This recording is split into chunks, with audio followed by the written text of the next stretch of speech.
సబ్కా సాథ్ సబ్కా వికాస్ మంచి నినాదం కేంద్ర ప్రభుత్వం నుంచి, ముఖ్యంగా మన గౌరవనీయ ప్రధానమంత్రి నరేంద్ర మోదీ గారి నోటి నుంచి తరచూ వినిపిస్తుంటుంది. నిన్నీ మధ్య రాహుల్ గాంధీ గారు కూడా అచ్చం ఇలాంటి స్లోగన్సే ఇస్తున్నారు. ఎవరెంత ఉన్నారో వారికి అంత వాటా కావాలని ఆయన అంటున్నారు. ఈ నినాదం అప్పట్లో బీఎస్పీ ఫౌండర్ కాంచీరామ్ ఇచ్చిందనుకోండి, అది వేరే విషయం. విషయంలోకి వస్తే, దేశంలో ప్రముఖ నేతలే అందరి భాగస్వామ్యం కావాలంటున్నారు. మరి దేశంలో అందరి భాగస్వామ్యం ఉందా? అందరికీ ప్రాతినిధ్యం దక్కుతుందా? ఇమానాలు ప్రమాణాలు ఏమీ అక్కర్లేదు భయ్. కొన్ని వర్గాలు, కొన్ని కులాలు అవకాశాల్లో, అధికారంలో నేటికి వెనుకబడి ఉన్నాయనేది నిజం. వెనకే ఉన్నారని అనే కంటే వారిని వెనకే ఉంచుతున్నారన్నది పచ్చి నిజం. ఈరోజు ఏదో బీజేపీ ఏదో చేసిందని అనాల్సిన అవసరం లేదు. వీళ్ళ గురించి శ్రీశ్రీ మాటల్లో చెప్పాలంటే, ఏ ప్రభుత్వ చరిత్ర చూసినా ఏమున్నది గర్వకారణం, తిలా పాపం తలా పిడికెడు అన్నట్లు.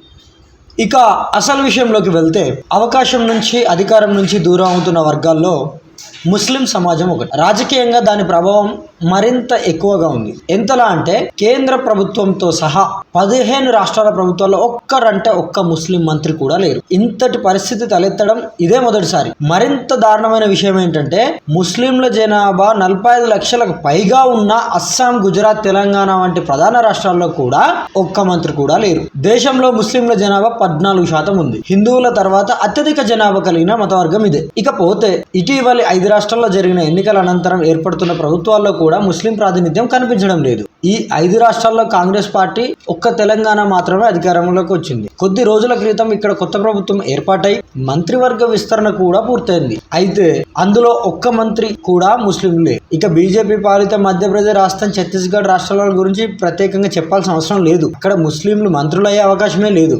ఎందుకంటే ఆ 3 రాష్ట్రాల్లో బీజేపీ గుర్తుపై గెలిచిన ఒక్క ముస్లిం ఎమ్మెల్యే లేడు. ఎందుకు గెలవలేదు అంటే, అసలు ముస్లింలకు బీజేపీ టికెటే ఇవ్వలేదు. తొలిసారిగా కేంద్ర ప్రభుత్వంలో ఒక్క ముస్లిం మంత్రి కూడా లేరు. మైనారిటీ మంత్రిత్వ శాఖ కమాండ్ హిందూ జైన్ కమ్యూనిటీకి చెందిన స్మృతి ఇరానీ గారి చేతిలో ఉంది. మోదీ ప్రభుత్వం 2014లో ఏర్పడిన తొలి ప్రభుత్వంలో నజ్మా హెప్తుల్లా, ముఖ్తార్ అబ్బాస్ నఖ్వీ వంటి ముస్లిం నేతలకు మంత్రి పదవులు ఇచ్చారు. ఇక రెండోసారి ఏర్పడ్డ ప్రభుత్వంలో ముఖ్తార్కు చోటిచ్చినప్పటికీ 2021లో జరిగిన మంత్రివర్గ విస్తరణలో ఆయనను తొలగించారు. గతంలో అటల్ బిహారీ వాజ్పేయి ప్రభుత్వంలో కూడా ముస్లిం మంత్రులు ఉన్నారు. ఒమర్ అబ్దుల్లా, సయ్యద్ షానవాజ్ హుస్సేన్ లాంటి వారికి కేంద్ర కేబినెట్లో చోటు లభించింది. కానీ నేడు కేంద్ర కేబినెట్లో ఒక్క ముస్లిం మంత్రి లేరు. ఆసక్తికరమైన మరో విషయం ఏంటంటే, కేంద్రంలోని 7 అత్యంత కీలక పదవులైన రాష్ట్రపతి, ఉపరాష్ట్రపతి, స్పీకర్, ప్రధాన న్యాయమూర్తి, ప్రధానమంత్రి, ప్రధాన ఎన్నికల కమిషనర్, రాజ్యసభలో ప్రతిపక్ష నేత, లోక్సభలో ప్రతిపక్ష నేత వంటి పదవుల్లో ఒక్క ముస్లిం కూడా లేరు.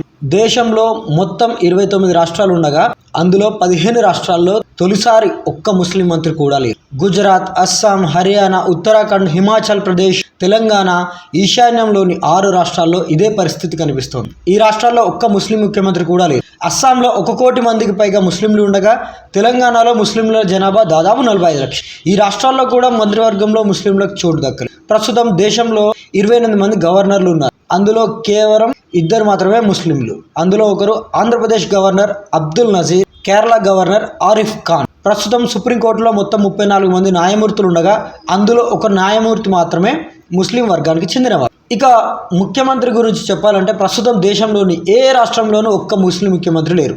దేశంలోని 28 రాష్ట్రాల్లో 2 కేంద్రపాలిత ప్రాంతాల్లో ఎన్నికైన ముఖ్యమంత్రులు ఉన్నారు. వీరిలో 25 మంది ముఖ్యమంత్రులు హిందువులు, 2 క్రైస్తవులు, 1 బుద్ధిస్ట్, 1 సిక్కు. ఇకపోతే తమిళనాడు ముఖ్యమంత్రి ఎంకే స్టాలిన్ తనను తాను ఏ మతానికి చెందిన వాడిని కానని చెప్పుకున్నారు. ఆ మధ్య ఒక ప్రకటనలో తాను నాస్తికుడనని కూడా స్పష్టం చేశారు. అయితే స్టాలిన్ కమ్యూనిటీని భారతదేశంలో హిందూ మతం కింద వర్గీకరించారు. అది వేరే విషయం.